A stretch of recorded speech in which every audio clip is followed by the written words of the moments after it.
जबाबदारी तिच्यावर आहे. आणि म्हणून आपल्या सगळ्याच जणींवर लहानपणापासूनच हे संस्कार असतात किंवा कुठं ना कुठं तरी एक परंपरा आहे की आपल्याला कुटुंबाची त्या ठिकाणी काळजी घ्यायची. पण ह्या कुटुंबाची तुम्ही काळजी कधी घेऊ शकाल? ज्या वेळेला तुम्ही स्वतःची काळजी घ्या.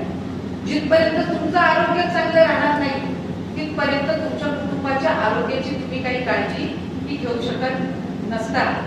त्यामुळे आज आदरणीय किरण काकी असतील, इतर सर्व महिला पदाधिकारी असतील, यांच्या माध्यमातून दरवर्षी वेगवेगळे कार्यक्रम ते आयोजित केले जातातच.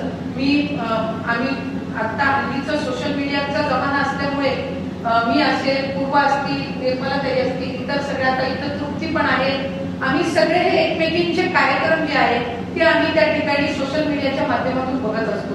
पूर्वा सुद्धा कॉलेजचा फेस्टिवल आयोजित करते, युवक तरुणांसाठी ती युथ फेस्टिवल आयोजित करत असते. काकी या ठिकाणी महिलांसाठी हळदी कुंकू होम मिनिस्टरच्या त्या ठिकाणी स्पर्धा आयोजित करत असतात. प्रत्येक जण जो आम्ही हा प्रयत्न करत असतो ते एकमेकांपासून आम्ही काही ना काही शिकत असतो.